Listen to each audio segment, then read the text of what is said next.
When I was an evangelical teenager, I went to a Billy Graham crusade, and wow, so much.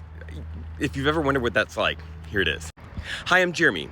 I'm a deep skeptic, also a pastor. Okay, so since it was for teenagers, it started with a Christian rock band, my favorite band at the time, named DC Talk. It was incredible. That's actually why I went. They were an arena-selling Christian rock/rap band, and oh my gosh, it was amazing. It was in the Georgia Dome. There was tens of thousands of teenagers, and we were freaking out. And then Billy Graham took the stage.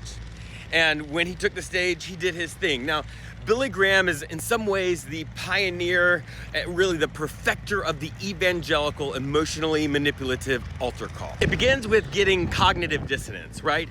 This idea that there's something not right in your life and in your world. And he does this by saying, talking about hell, the eternal conscious punishment, and you might not have known about this, but you are going to hell if you haven't done anything. And then he starts in with this sort of reductive argumentation where he takes very complex theological ideas and he presents them in dualistic forms, right? Either you're going to heaven or you're not. You're going to get right or you're going to get left. Either you are with God or you are against God. And if you're against God, you're going to hell. And if you don't know, you're probably against God because, our natural state is being against God.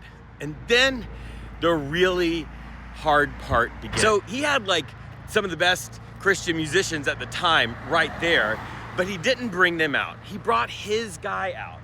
His old guy to sing his signature song, Just As I Am, which is an interesting choice. But, he had shown that song got people to get up out of their seats and get to the altar. And so he didn't change that method at all. This old guy came up and sang this old song.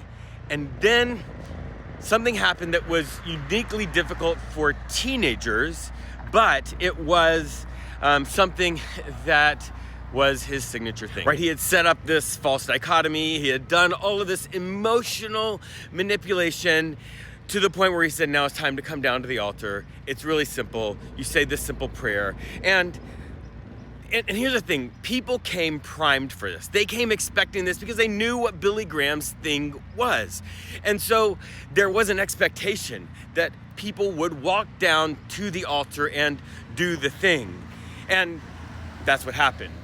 Thousands of teenagers stood up and started to walk down to the altar. And the reason that this is problematic is because as well as I do, that one of the times when peer pressure is the most powerful, right? When groupthink is the most attractive for people is when you are a teenager.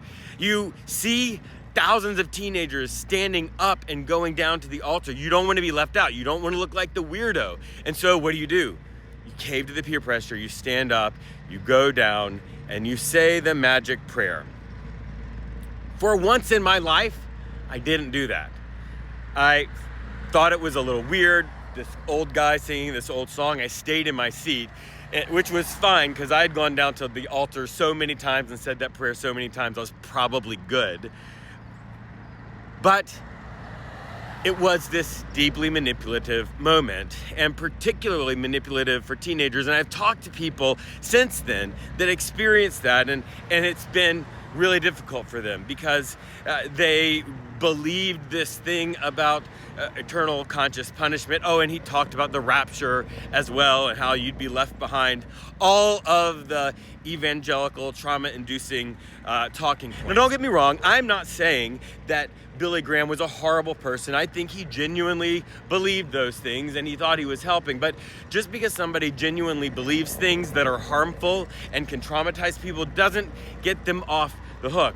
And I'm not talking specifically about Billy Graham. I'm talking about all the people who did that. And I'm one of the people who did that. And I hate that about my past. I hate the fact that I manipulated people and scared them to come down to the altar and to feed my ego. But I did.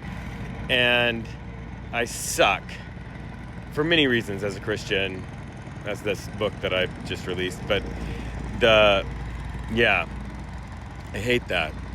But it's important to expose the methods, because the methods are problematic.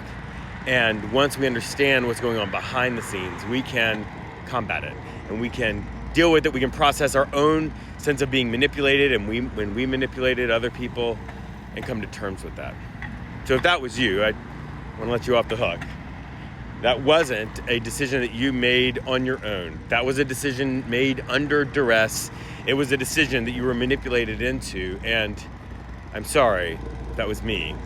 Sorry on behalf of all the people that have done that, even though they may not be sorry.